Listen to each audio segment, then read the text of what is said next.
Olá, jovem, tudo bem com vocês?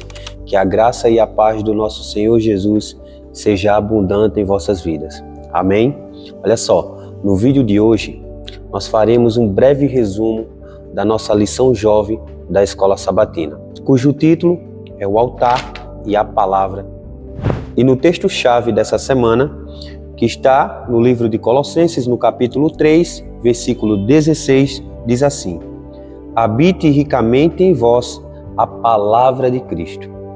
Esse texto, ele nos traz a importância que a palavra de Deus tem para nós, o peso que ela causa, a mudança que ela traz para as nossas vidas.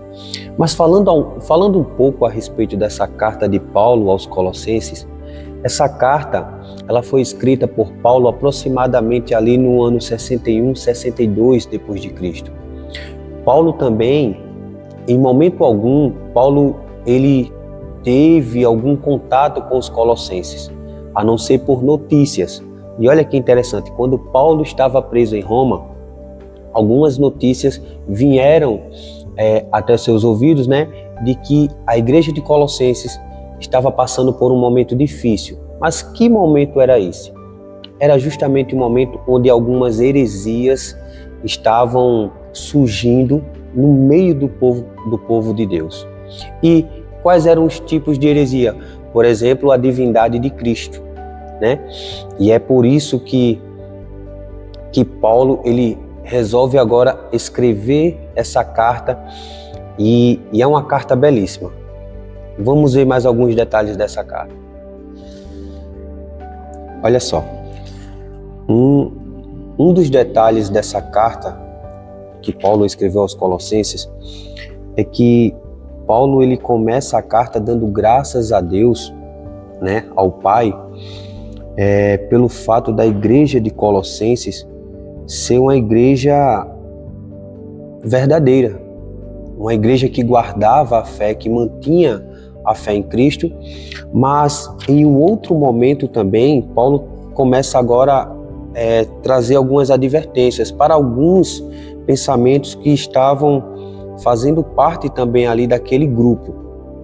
E uma das coisas que Paulo percebeu, que chegou ao seu conhecimento, foi que as pessoas já estavam, vamos dizer assim, não mais caminhando nos caminhos que deviam, caminhar. Como, por exemplo, aqui no capítulo 3 e no versículo 5, ele diz assim, fazei, pois, morrer a vossa natureza terrena, prostituição, impureza, paixão lasciva, desejo maligno e a avareza, que é idolatria, pois estas coisas é que vem a ira de Deus. E olha que ele termina o versículo 6 dizendo assim, por estas coisas é que vem a ira de Deus sobre os filhos da desobediência. E esse é um ponto muito interessante da lição desta semana.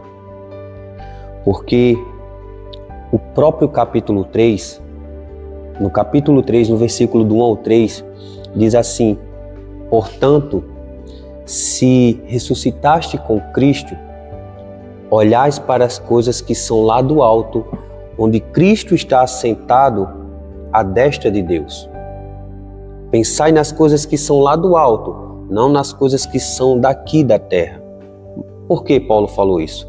Ele continua dizendo, olha só, porque morrestes e a tua vida está escondida. Em algumas traduções diz que está oculta com Cristo em Deus. Esse texto ele mostra que todo aquele que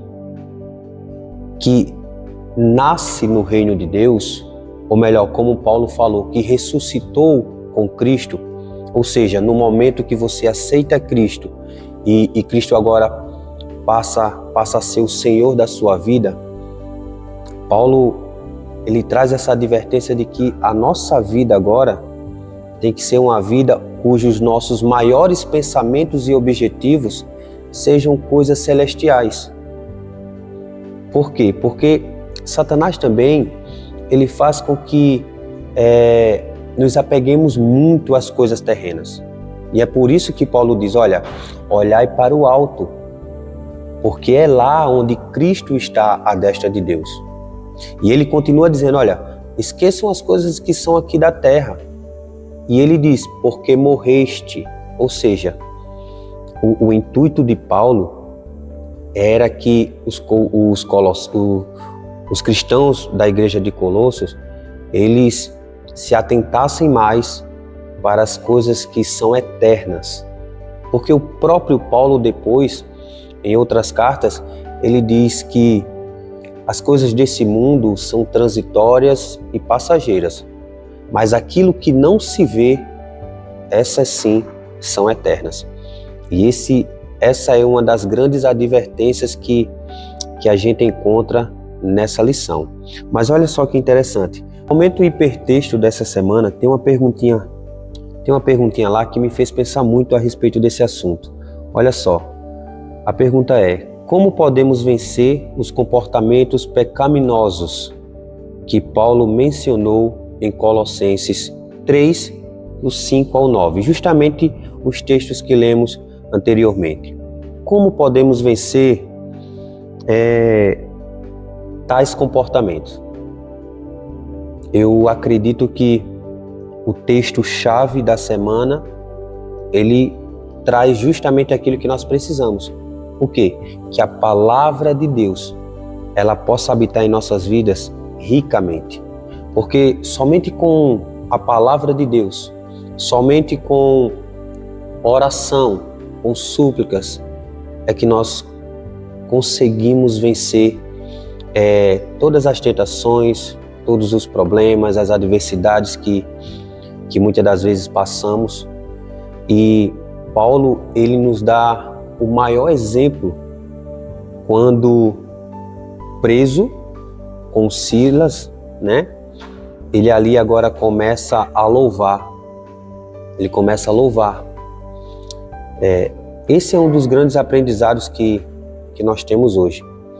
Pois sabemos que mesmo em meio à angústia, mesmo em meio aos problemas que chegam para todos nós, mas quando em contato e comunhão com a pessoa de Cristo, nós temos a certeza de que por mais difícil que seja, ainda assim sairemos como vencedores. Porque a própria palavra de Deus diz, né? Em Cristo nós somos o quê? Mais que vencedores. E para finalizar o vídeo de hoje, eu gostaria de relembrar com vocês um dos maiores exemplos de que, através da palavra, nós podemos vencer, sim, as tentações de Satanás. Olha só, no capítulo 4 do livro de Mateus, a partir do momento que Jesus ele é batizado, ele é conduzido ao deserto. E depois de 40 dias e 40 noites, Jesus teve fome.